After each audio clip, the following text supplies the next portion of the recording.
আজকে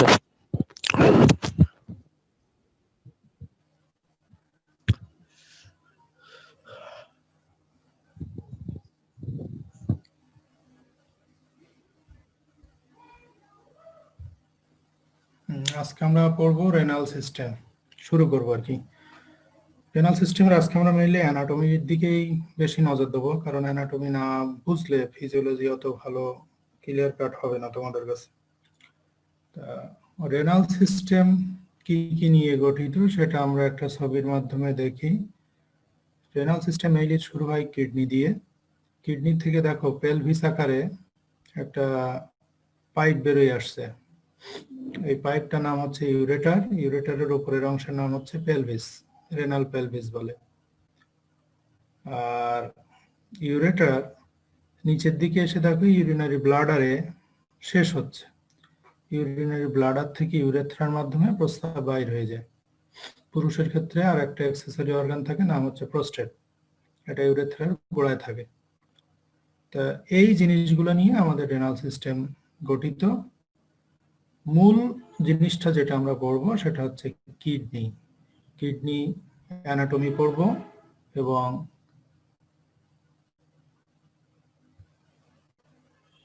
কিডনি থেকে কিভাবে ইউরিন তৈরি হয় সেটাই আমরা মেইনলি ফিজিওলজিতে শিখব। তো আমরা এক এক করে যাই। আমরা প্রথমে একটু অ্যানাটমিটা দেখি কি আছে।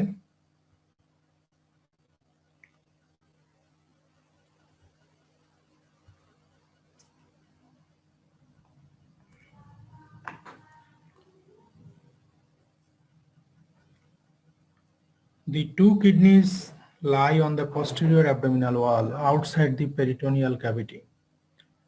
পেরিটোনিয়াম কি জিনিস সেটা তোমরা অ্যানাটমিতে জানছো কিনা জানি না। পেরিটোনিয়াম হচ্ছে একটা পর্দা, যে পর্দাগুলো আমাদের অ্যাবডোমিনাল অর্গানগুলোকে, মোস্ট অফ দ্য অর্গানগুলোকে ঢেকে রাখে। কিডনিটা এই পর্দার বাইরে থাকে, এই কারণে বলা হচ্ছে আউটসাইড দি পেরিটোনিয়াল ক্যাভিটি। তাহলে কিডনির অবস্থান কোথায়? পস্টেরিয়র অ্যাবডোমিনাল ওয়াল। অ্যাবডোমেন মানে হচ্ছে পেট। তাহলে পেটের পিছনের যে ওয়াল আছে, মানে চেস্টের লোয়ার পোর্শনে পিছনের দিকে যেটা যে অংশটা, সেটাকে আমরা পোস্টেরিয়র অ্যাবডোমিনাল ওয়াল বলি। তার সেখানে এটা পেরিটোনিয়াম নামক যে পর্দা আছে তার বাইরে কিডনি অবস্থান করে। এর ওয়েট কত? এক একটার ওজন হচ্ছে 150 গ্রামের মতো। সাইজ কেমন? লাইক এ ক্লিনসড ফিস্ট, মুষ্টিবদ্ধ হাতের মতো। একটা হাত মুঠো করলে যতটুকু সাইজ হয়, কিডনির সাইজ মোটামুটি ওই রকম। The kidney is surrounded by a fibrous capsule. কিডনির চারিপাশে একটা ফাইব্রাস পর্দা থাকে। ক্যাপসুল মানে পর্দা, এবং এটা বেশ শক্ত কিডনির প্রোটেকশনের জন্য। The medial side of his kidney contains an indented region called the hilum. কিডনির যে মিডিয়াল পোর্শন আছে, তোমরা ইতিমধ্যে জানছো মিডিয়াল মানে কি, ল্যাটারাল মানে কি। মিডিয়াল মানে টুয়ার্ডস দি মিড লাইন। এখানে ইন্টেন্ডেড রিজন মানে একটা খাজ মতো জায়গা থাকে, এটার নাম হচ্ছে হাইলাম। এই হাইলাম দিয়ে কিডনির মধ্যে যত জিনিস যায় বা কিডনি থেকে যত জিনিস বের হয়ে আসে, সেগুলো সব এই হাইলাম দিয়েই যাতায়াত করে। Through which pass the renal artery and vein, lymphatics, nerve and ureter. কি কি যায়? রেনাল আর্টারি যায়, ভেইন যায়, লিম্ফ্যাটিক্স যায়, নার্ভ যায়, ইউরেটার বেরোয় আসে, ভেইনও বেরোয় আসে, আর গুলো ঢোকে।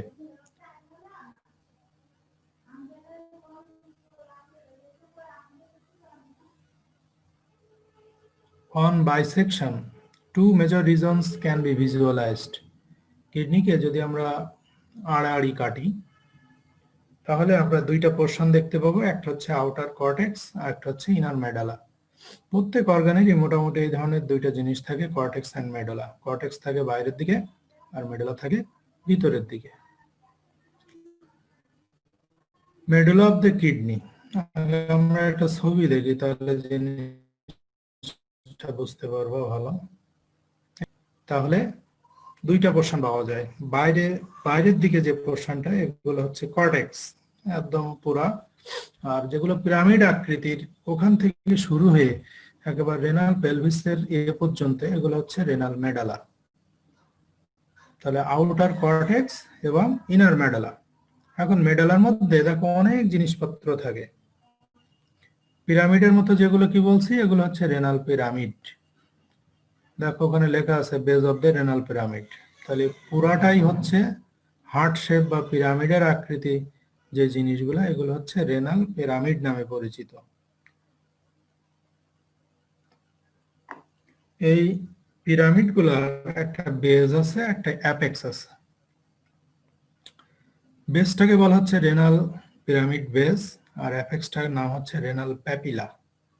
দেখো লেখা আছে রেনাল প্যাপিলা। এই রেনাল প্যাপিলাগুলা যেখানে ওপেন করে, এই পিরামিডগুলোর মধ্যে কিন্তু সব নেফ্রন থাকে। সব নেফ্রনগুলোর অবস্থান কোথায়? তাহলে কর্টেক্সেও থাকে, পিরামিডের মধ্যেও থাকে। পিরামিডের অ্যাপেক্স থেকে আমাদের মানে ইউরিন ফরমেশন হয় নেফ্রনে। নেফ্রন থেকে ইউরিনগুলা বের হয়ে আসে কোথায়? রিনাল পিরামিডের অ্যাপেক্স দিয়ে। এই অ্যাপেক্সটা যেখানে ওপেন করে সেইগুলোর নাম হচ্ছে মাইনর ক্যালিক্স। দেখো লেখা আছে মাইনর রেনাল ক্যালিক্স। এবার মাইনর রেনাল ক্যালিক্স গুলা আরো বড় বড় হয়ে মানে কয়েকটা টিউব একত্রিত যোগ হয়ে আর একটা বড় টিউব তৈরি করে, সেইগুলোর নাম হচ্ছে মেজর রেনাল ক্যালিক্স। দেখো মাইনর তো কোথায় আর মেজর কোথায়? মাইনর রেনাল ক্যালিক্স শুরু হচ্ছে, কয়েকটা মাইনর রেনাল ক্যালিক্স একসাথে যোগ হয়ে মেজর রেনাল ক্যালিক্স তৈরি করতেছে। রেনাল মেজর রেনাল ক্যালিক্স গুলো একত্রিত হয়ে রেনাল পেলভিস তৈরি করে, যেটা আগেই বলছি। তো এই হচ্ছে আমাদের মোটামুটি কিডনির ভিতরে ক্রস সেকশন করলে কিডনিকে আমরা এইগুলো পাবো। এখন আমরা মেডেলাতে কি কি আছে সেটা দেখি। Medulla is divided into 8 to 10 cone-shaped masses of tissue called renal pyramids. যেটা তোমাদের বললাম যে মেডুলাকে 8টা থেকে 10টা পিরামিডে ভাগ করা হয়। Base of each pyramid originates at the border between the cortex and medulla. বেসটা কোথায় থাকে পিরামিডের? কর্টেক্স এবং মেডুলার জাংশনে। তাহলে পিরামিডের বেসগুলোকে যদি একত্রিত করে তুমি একটা দাগ টানো, তাহলে সেটা differentiating point between cortex and medulla of the kidney. And terminates in the papilla. আগেই বলছি যে পিরামিডের একটা বেস থাকে এবং একটা অ্যাপেক্স থাকে। অ্যাপেক্সটা কি হয়? প্যাপিলায় শেষ হয়। আধা ঘন্টা লেট হবে, বলে দাও। রুগী আসছে, আধা ঘন্টা লেট হবে, বসতে পারলে বসুক, এবং ক্লাস নিচ্ছে ক্লাস।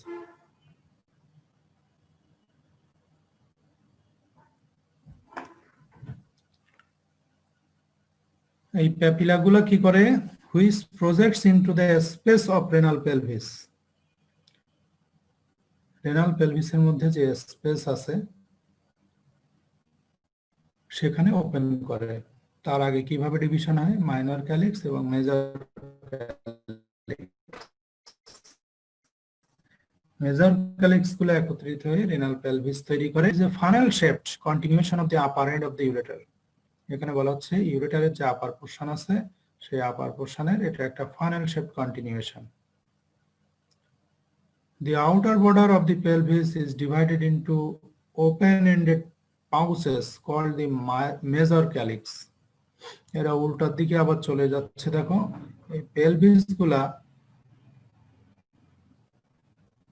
উপরের পোরশনে কতগুলো ওপেন এন্ড ডিভাইডেশন আছে, এগুলো বলা হয় major calyx, that extend downwards and divided into minor calyx, যেগুলো আবার মাইনর ক্যালিক্সে ভাগ হয়ে যায়। এবার মাইনর ক্যালিক্স কোথায় ওপেন করে? রেনাল পিরামিডে। তাহলে প্রথমে হচ্ছে রেনাল পিরামিড, যার মধ্যে নেফ্রন গুলো থাকে। কর্টেক্সেও নেফ্রন আছে, কিন্তু মেডুলা নেফ্রন গুলো অনেকগুলো নেফ্রন একত্রিত যোগ হয়ে তার যে কালেক্টিং ডাক্ট গুলো আছে সেগুলো একত্রিত হয়ে কোথায় ওপেন করে? পিরামিডে। পিরামিডের অ্যাপেক্সে, নাম কি? Renal papilla. এই প্যাপিলা গুলো ওপেন করতেছে মাইনর ক্যালিক্সে। মাইনর ক্যালিক্স অনেকগুলো একত্রিত হয়ে মেজর ক্যালিক্স তৈরি করতেছে। 3টা বা 5টা মেজর ক্যালিক্স একত্রিত হয়ে রেনাল পেলভিস তৈরি করতেছে। রেনাল পেলভিস ইউরেটার আকারে বের হয়ে চলে আসতেছে ব্লাডারে, ঢুকে ব্লাডারে চলে যাবে পরে। এই ক্যালিক্সগুলার কাজ হচ্ছে collect urine from the tubules of the each papilla. The walls of the calyx, pelvis, and ureter contain a contractile elements that propel the urine towards the bladder.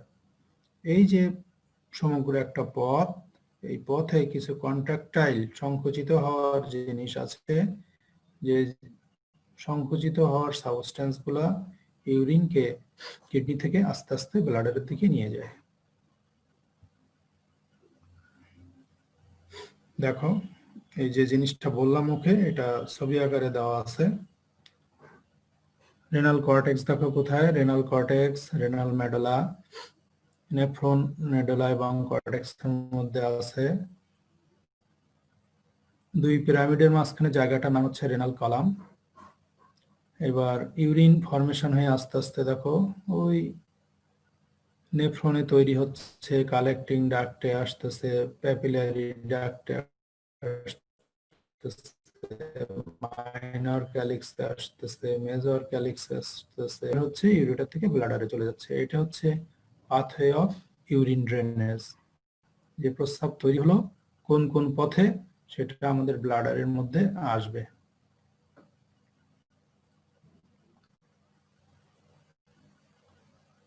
এখন আমরা যে জিনিসটা পড়বো খুবই ইম্পর্টেন্ট পরীক্ষার জন্য,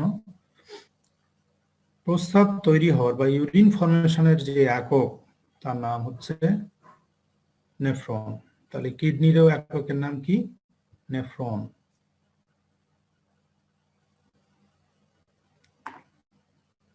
it is the functional unit of the kidney. এটা কিডনির একটা ফাংশনাল ইউনিট। এটা হোয়াট ইজ নেফ্রন জিজ্ঞেস করলে এটাই answer. It is the functional unit of the kidney. Each kidney contains about 8 lakh to 10 lakh nephrons.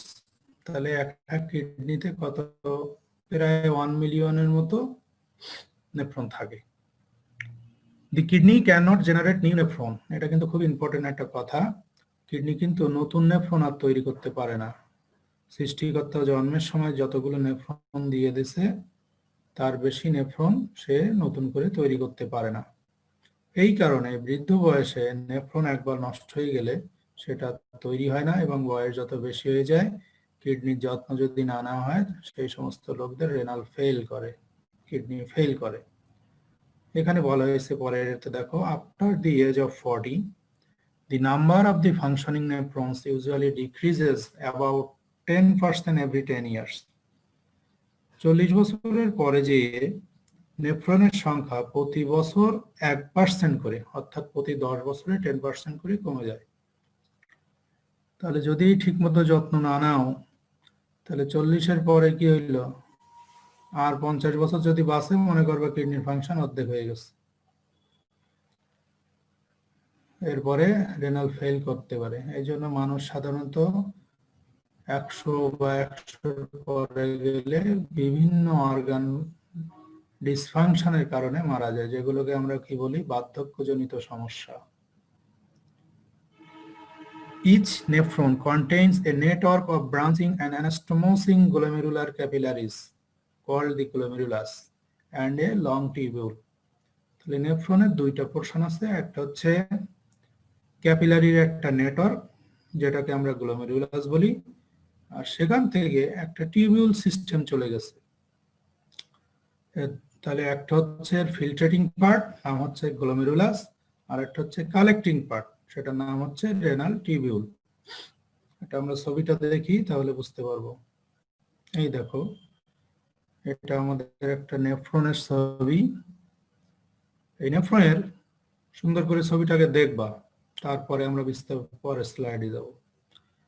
দুইটা পোরশন বললাম, একটা হচ্ছে ক্যাপিলারি পোরশন যেটা ফিল্টার হিসেবে কাজ করে এবং একত্রিতভাবে গ্লোমেরুলাস বলে, এবং গ্লোমেরুলাস থেকে, গ্লোমেরুলাসের দেখো আবার পার্ট আছে, বোম্যান্স ক্যাপসুল আছে, এগুলো তোমরা অ্যানাটমিতে বিস্তারিত জানবা, আমি শুধু হাইলাইট করতেছি।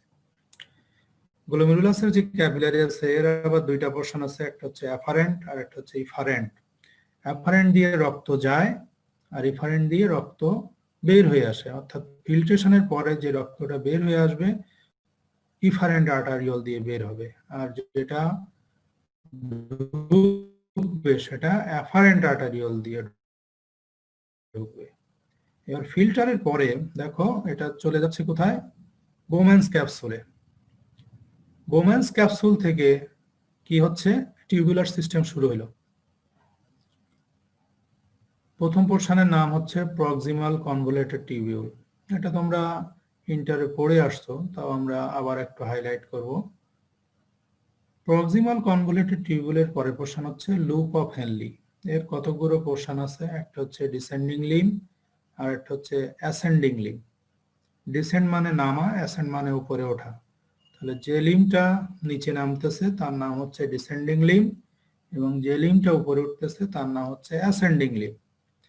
অ্যাসেন্ডিং লিম্বের দুইটা পোর্শন হচ্ছে, একটা হচ্ছে থিন সেগমেন্ট আর একটা হচ্ছে থিক সেগমেন্ট। থিন মানে চিকন, থিক মানে মোটা একটু। এবার লুপ অফ হেনলি শেষ হয়ে যাওয়ার পরে পরের পোর্শনটার নাম হচ্ছে distal convoluted tubule. Distal convoluted টিউবিউলের পরের পোর্শনটার নাম হচ্ছে কালেক্টিং টিউবিউল। কালেক্টিং টিউবিউলের পরের পোর্শনটার নাম হচ্ছে কালেক্টিং ডাক্ট। এই সমগ্র নেফ্রনকে জড়ায় রাখে কিছু ব্লাড ভেসেল। এগুলোর অনেক ইম্পর্টেন্ট আছে। এগুলো আমরা যখন ইউরিন ফর্মেশন, কনসেন্ট্রেটেড ইউরিন কিভাবে ফর্মেশন হয়, ডাইলেটেড ইউরিন কিভাবে ফর্মেশন হয়, তখন যেগুলো পড়বো যখন, তখন এই নেফ্রনের সারাউন্ডিং ব্লাড ভেসেলগুলো অনেক কাজ করবে, তখন আমরা এগুলো বিস্তারিত পড়বো। এখন শুধু নেফ্রনের পার্টগুলো দেখো। তাহলে ভাগ করে যদি বলো, এর দুইটা পার্ট, একটা হচ্ছে ফিল্ট্রেটিং পার্ট আর একটা হচ্ছে কালেক্টিং পার্ট। ফিল্ট্রেটিং পার্টে থাকে গ্লোমেরুলাস, নাম তার মধ্যে থাকে কি, গ্লোমেরুলার ক্যাপিলারি।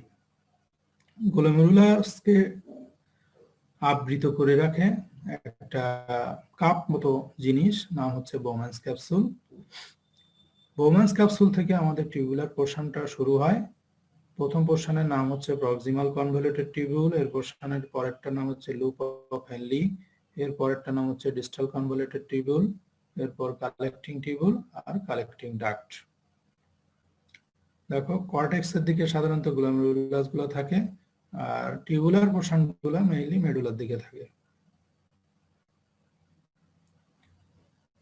এখন আমরা বিস্তারিত আসি একটু। গ্লোমেরুলার ক্যাপিলারি কি জিনিস, have high hydrostatic pressure. Pressure কত, 60 millimetre of mercury, covered by epithelial cells. এই গ্লোমেরুলার ক্যাপিলারি গুলার একটা স্পেশালিটি হচ্ছে এই গ্লোমেরুলাসটা একটা এপিথেলিয়াল সেল দ্বারা আবৃত থাকে, and is encased in Bowman's capsule। এবং বলা হচ্ছে এই ক্যাপিলারিটা বোম্যান্স ক্যাপসুলের মধ্যে এনকেসড মানে আবৃত থাকে। এর পরের পোর্শনটার নাম কি, টিউবুলার সিস্টেম। এটা বলে দিচ্ছি আগে, consist of proximal tubule, loop of Henle. Loop of Henle দুইটা part, descending and ascending limb. Ascending লিম্বের আবার দুইটা portion, thin and thick segment. Thin and thick সেগমেন্টে কি থাকে, থিক সেগমেন্টে থাকে, থিক সেগমেন্টের মধ্যে থাকে, নট থিন, থিক সেগমেন্টের মধ্যে এক ধরনের স্পেশাল সেল থাকে যার নাম হচ্ছে ম্যাকুলা ডেন্সা সেল। এই ম্যাকুলা ডেন্সা সেলের অনেক ইম্পর্টেন্স, এটা এন্ডোক্রাইনোলজির অনেক বড় জিনিস। এখান থেকে ইরাইট্রোপয়েটিন বা রেনিন এই ধরনের জিনিসপত্রগুলা এই সেল থেকে সিক্রেশন হয়। জাস্টাগ্লোমেরুলার সেল বলে এগুলারে। আর কি কি পার্ট আছে নেফ্রনের, কানেক্টিং টিউবিউলস আছে, কালেক্টিং টিউবিউলস আছে, and cortical and medullary collecting duct. এগুলো সহজ জিনিস, এটা পারবা তোমরা। এরপরে দেখো কি লেখা আছে, about 20 to 30% of the nephrons have glomeruli that lie deep in the renal cortex near the medulla। বলা হচ্ছে বেশিরভাগ নেফ্রনের গ্লোমেরুলাই কর্টেক্সের মধ্যে থাকে, কিন্তু কিছু কিছু নেফ্রন, যেটার সংখ্যা কত, 20 to 30%, এই নেফ্রনগুলা মেডুলার খুব নিকটবর্তী থাকে। এই নেফ্রনগুলাকে আমরা বলবো জাস্টা মেডুলারি নেফ্রনস, মানে মেডুলার নিকটবর্তী বলে। Which are surrounded by an extensive network of peritubular capillaries. নেফ্রনের সব নেফ্রনেই পেরিটিউবুলার ক্যাপিলারিস থাকে, কিন্তু জাস্টাগ্লোমেরুলার নেফ্রনের কিছু স্পেশালিটি আছে। কি speciality? For the juxtamedullary nephrons, long efferent arterioles extend from the glomeruli down into the outer medulla and then divide into a specialized peritubular capillaries called the vasa recta that extend downwards into the medulla. এখানে বলা হচ্ছে গ্লোমেরুলাই থেকে দুইটা portion আছে, একটা afferent আর্টারিওলস আর একটা হচ্ছে efferent আর্টারিওলস। তো জাস্টাগ্লোমেরুলাই যে নেফ্রন গুলো আছে, সেই নেফ্রনের যে ইফারেন্ট আর্টারিওলস গুলো আছে, এই ইফারেন্ট আর্টারিওল গুলা অনেকটা লুপের মতো লম্বা হয়ে মেডুলার মধ্যে ঢুকে যায়। এই লম্বা লুপ শেপ ক্যাপিলারি গুলোকে আমরা বলবো ভাসা রেক্টা। অনেকটা ধরো একটা বড় গাছের থেকে দড়ি ঝুলাই দেওয়ার মতো। যদি বলা হয় হোয়াট ইজ ভাসা রেক্টা, তাহলে তোমরা বলবা it is a specialized peritubular capillaries for juxtaglomerular nephrons which extends downwards into the medulla. এটাই आंसर। এই ভাসা রেক্টার ফাংশন কি? plays an important role in the formation of concentrated urine. যেটা আগেই বলছি তোমাদের যে ইউরিন ফর্মেশন যখন আমরা পড়ব, তখন কনসেন্ট্রেটেড ইউরিন কিভাবে ফর্মেশন হয়, তখন এই ক্যাপিলারিজ গুলোর অনেক রোল আছে। এই দেখো এখানে সব স্পষ্ট দেখাই দেওয়া আছে। যদি তোমরা ইন্টারেস্টেড হও ভালো করে ছবিটা দেখো। দেখো নেফ্রন কোথায়, গ্লোমেরুলাই কোথায়, এবং এই গ্লোমেরুলাই থেকে ইফারেন্ট যে আর্টারিওলটা আছে, ইফারেন্ট আর্টারিওলটা দেখো একদম লং লুপের মতো একদম মেডুলার মধ্যে রেনাল প্যাপিলা পর্যন্ত ঢুকে গেছে। এই যে লম্বা লম্বা artery, loop of Henley, descending, ascending, তারপর প্রক্সিমাল ডিস্টাল কনভলিউটেড টিউবুল, এগুলোকে প্যাঁচাই রেখে আসছে। অর্থাৎ ছবিতে যেটা দেখা যাচ্ছে আর্কুয়েট আর্টারি এবং আর্কুয়েট ভেন, এর নিচের পোর্শনটা হচ্ছে ভাসা রেক্টা। এগুলো কোন সব নেফ্রনে থাকবে না, কোন নেফ্রন গুলো থাকবে? জাস্টা মেডুলারি নেফ্রন, যে নেফ্রন গুলো মেডুলার খুব নিকটবর্তী, তাদের কালেক্টিং সিস্টেমকে জালের মতো প্যাঁচিয়ে রাখে। লম্বা লম্বা যে ক্যাপিলারি গুলো, সেগুলোকে বলবো আমরা ভাসা রেক্টা। এবং দুই ভাসা রেক্টা অর্থাৎ আর্টারি এবং ভেইন থেকে যে মেশর্ক অফ নেট, চালের মতো যে ক্যাপিলারি সিস্টেমটা, সেটাকে আমরা বলি পেরিটিউবুলার ক্যাপিলারি। এগুলো সব বইতে ছবি আছে, একটু দেখে নেবো, আমি তোমাদের জাস্ট দেখাই দিলাম।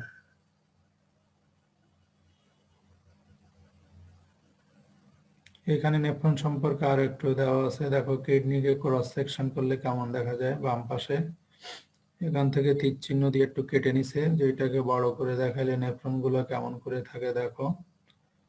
এবং ইন্ডিভিজুয়াল নেফ্রনকে আবার আইডেন্টিফাই করে দিছে। তাহলে অনেক সূক্ষ্ম জিনিস, মাইক্রোস্কোপ না হলে দেখা যাবে না।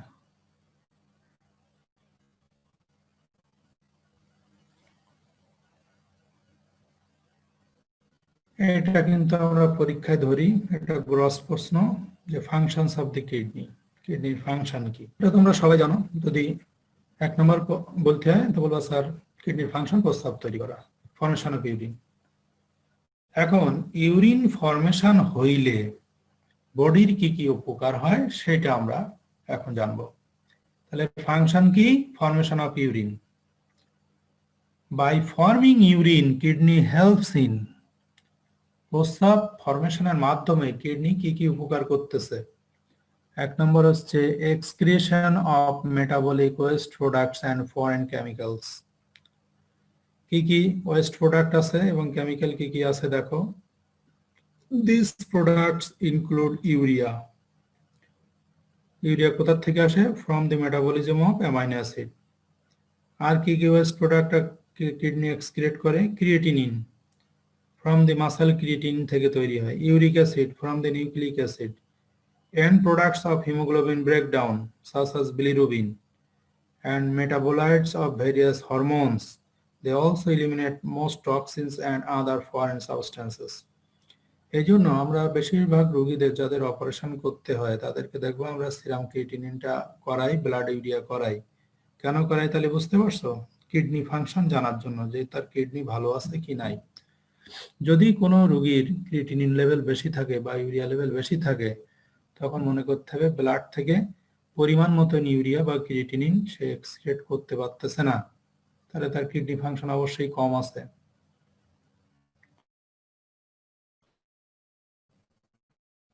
এই জিনিসগুলো জানবা কি কি, urea, creatinine, uric acid and bilirubin. আর কি, শরীরে যদি কোনো বিষ ঢোকে, টক্সিন বা অন্য কোনো সাবস্টেন্স ঢোকে, সেটা কিডনি শরীর থেকে বের করে দেওয়ার চেষ্টা করে। 2 নম্বর কি, ইউরিন ফর্মেশনের মাধ্যমে আর কি কি হেল্প করতেছে? Regulation of water and electrolyte balance. পানি যত বেশি খাবা, পানি যদি শরীরে জমে টক্সিকেশন হবে, তাহলে পানি যত খাবা প্রস্রাব তত বেশি হয়। পানি কম খাইলে প্রস্রাব কমে যায়, তাহলে ওয়াটার এবং ইলেকট্রোলাইট ব্যালেন্সেও হেল্প করে। Regulation of body fluid osmolarity and electrolyte concentration. Sodium, potassium, calcium, magnesium, hydrogen, এই যত ইলেকট্রোলাইট আছে সেগুলোর কনসেন্ট্রেশন নিয়ন্ত্রণ করে kidney. Regulation of arterial pressure.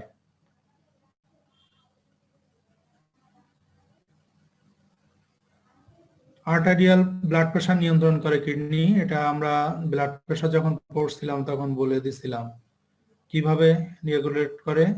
Long term regulation by excreting sodium and water, and short term regulation by renin-angiotensin mechanism. ভুলে খাইছো কিনা জানি না, ওই renin-angiotensin mechanism পড়াই দিছিলাম যখন আমরা ব্লাড প্রেসার পড়ছিলাম সেই সময়।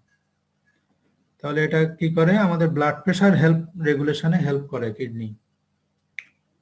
আর কি করে? Regulation of acid base balance. শরীরে অ্যাসিড জমলে সেটা কিডনি দিয়ে বের হয়ে যায়, যেমন কি sulphuric acid, phosphoric acid, generated by metabolism of protein are excreted by kidney. তাহলে এগুলো হচ্ছে সব কিডনির ফাংশন। আর কি ফাংশন আছে? Regulation of erythrocyte production. আমাদের আরবিসি তৈরিতেও কিডনি হেল্প করে, কারণ কি কিডনিতে রেনিন নামক এক ধরনের হরমোন তৈরি হয়, ইরাইথ্রোপোয়েটিন। এটা যদি কোনো মানুষের হাইপক্সিয়া ডেভেলপ করে, মানে অক্সিজেন ঘাটতি দেখা যায়, তাহলে ওই যে বললাম না জাস্টাগ্লোমেরুলার সেল, ওখান থেকে ইরাইথ্রোপোয়েটিন নামে এক ধরনের হরমোন তৈরি হয়। এই হরমোনগুলা আমাদের আরবিসি, যে রেড বোন ম্যারো থেকে আরবিসি তৈরিতে এটা হেল্প করে। এটা স্টিমুলেট হেমাটোপয়েটিক স্টেম সেল, যেখান থেকে আরবিসি তৈরি হয়। আর কি করে? কিডনিতে ভিটামিন ডি অ্যাক্টিভেশন হয়। ভিটামিন ডির উৎপত্তি কোথায়? আমাদের স্কিনে যে কোলেস্টেরল আছে এবং সূর্যের আলো, এই দুইটা মিলে ভিটামিন ডি তৈরি হয়। Vitamin D K active form of vitamin D অর্থাৎ 125 ডাইহাইড্রক্সিকলিক্যালসিফেরল তৈরি করতে কিডনির দরকার হয়। এখানে একটা এনজাইম আছে যে এনজাইমটা অ্যাক্টিভেশনে হেল্প করে। যদি ভিটামিন ডি অ্যাক্টিভেট না হয় তাহলে তোমার ইন্টেস্টাইন থেকে ক্যালসিয়াম রিঅ্যাবজর্পশন ঠিক মতন হয় না। ইন্টেস্টাইন থেকে ক্যালসিয়াম রিঅ্যাবজর্পশন ঠিক মতো না হইলে কি হবে? হাড্ডিতে ক্যালসিয়াম ঠিক মতো জমবে না, তার হাড্ডি দুর্বল হয়ে যাবে। এই কারণে যাদের রেনাল ডেফিসিয়েন্সি, কিডনির প্রবলেম আছে, তাদের কিন্তু হাড্ডি ভাঙার চান্স বেশি। এই যে বলে লেখা আছে, calcitriol is essential for normal calcium deposition in bone and calcium reabsorption by the GIT. Glucose synthesis. The kidney synthesize glucose from the amino acid and other precursor during prolonged fasting. এটা gluconeogenesis বলে একটা term আছে, তোমাদের বায়োকেমিস্ট্রিতে sir পড়াবে মেটাবলিজমে। যখন মানুষ দীর্ঘক্ষণ খাদ্য খাবার পায় না, তখন শরীরের যে ফ্যাট আছে বা প্রোটিন আছে সেখান থেকে গ্লুকোজ তৈরি হয়। গ্লুকোজ খুব প্রয়োজনীয় বডির জন্য, গ্লুকোজ না হলে ব্রেন বাঁচে না। তো এই গ্লুকোজ সিনথেসিস হেল্প করে কিডনি, কখন? যখন মানুষ অভুক্ত থাকে দীর্ঘক্ষণ, তখন। এটাও তাহলে কিডনির একটা ফাংশন। এখন আমরা একটা জিনিস পড়বো, রেনাল সার্কুলেশন, যে কিডনির মধ্যে রক্ত কিভাবে যায় এবং রক্ত কিভাবে আসে। এটা অ্যানাটমিতে তোমরা সুন্দর করে আরো জানবা, আমি শুধু হাইলাইট করতেছি, শুধু মুখস্থ করে যাওয়া এই আর্টারিগুলোর নাম। প্রথমে রেনাল, এখানে ব্লাড সাপ্লাই কত? কার্ডিয়াক আউটপুটে 22%, অর্থাৎ প্রতি মিনিটে কিডনির মধ্যে দিয়ে প্রায় 1 লিটারের মতন ব্লাড প্রবাহিত হয়, 1100 ml। তাহলে ব্লাড যায় কিসের মাধ্যমে? রেনাল আর্টারির মাধ্যমে যায়। রেনাল আর্টারি কার ব্রাঞ্চ? অ্যাবডোমিনাল অ্যাওর্টার ডাইরেক্ট ব্রাঞ্চ। রেনাল আর্টারি পরে ভাগ হয়ে সেগমেন্টাল আর্টারি হয়, সেগমেন্টাল আর্টারি ইন্টারলোবার আর্টারি হয়, ইন্টারলোবার আর্টারি আর্কুয়েট আর্টারি হয়, আর্কুয়েট আর্টারি থেকে ইন্টারলোবিউলার আর্টারিজ হয়, ইন্টারলোবিউলার আর্টারিজ থেকে অ্যাফারেন্ট আর্টারিওলস, অ্যাফারেন্ট আর্টারিওলস থেকে গ্লোমেরুলাস, গ্লোমেরুলাস থেকে efferent arterioles, peritubular capillaries and vasa recta, সেখান থেকে আবার ব্যাক গিয়ার দিচ্ছে interlobular vein, arcuate vein, interlobar vein, segmental vein and renal when. এই ছবিটা দেখো, ক্লিয়ার হয়ে যাবে। দেখো, লালটা হচ্ছে রেনাল আর্টারি।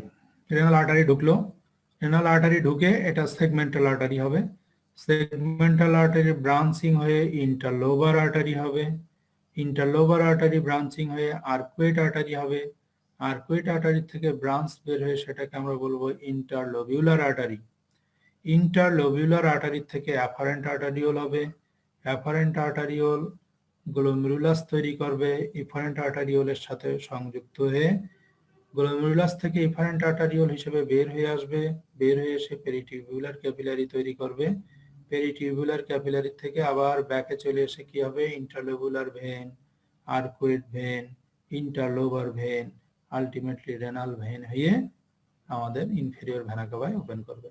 এই যে সার্কুলেশনটা, এটা কিন্তু ইম্পর্টেন্ট।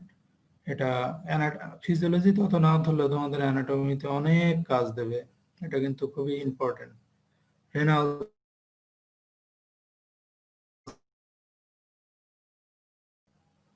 জানবো পিকুলারিটিস অফ রেনাল সার্কুলেশন, যে রেনাল সার্কুলেশন কি কি পিকুলারিটিস আছে অন্যান্য সিস্টেমের তুলনায়।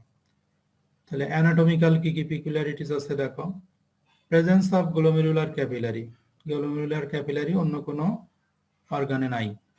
Efferent arterioles are more narrower than the afferent, efferent আর্টারিওলটা অ্যাফারেন্ট আর্টারির থেকে অনেক চিকন, যে কারণে কি?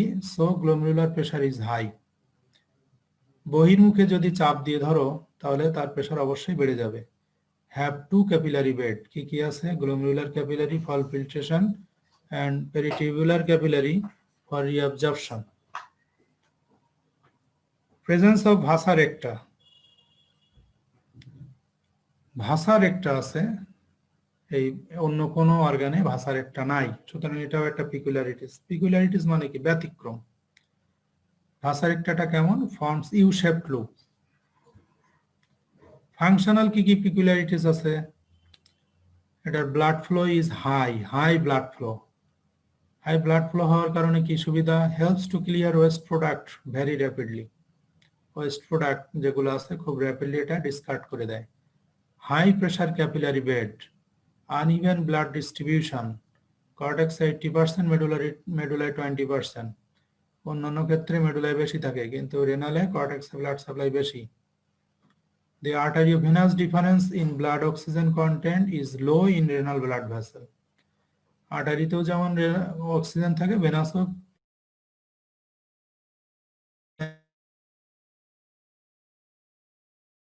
renal blood flow। কিডনির ব্লাড সাপ্লাই গুলা অটো রেগুলেটেড, মানে নিজে নিজেই ব্লাড সাপ্লাইকে সে রেগুলেশন করতে পারে। এই কারণে মেইনটেইন নরমাল জিএফআর, জিএফআর মানে গ্লোমেরুলার ফিল্ট্রেশন রেট। আজকে আমরা অ্যানাটমি নিয়ে আলোচনা করলাম, এখান থেকে তোমাদের পড়তে হবে নেফ্রন সম্পর্কে বিস্তারিত জানতে হবে, কিডনির ফাংশন জানতে হবে, আর পিকুলারিটিজ অফ রেনাল সার্কুলেশন এটা জানা লাগবে।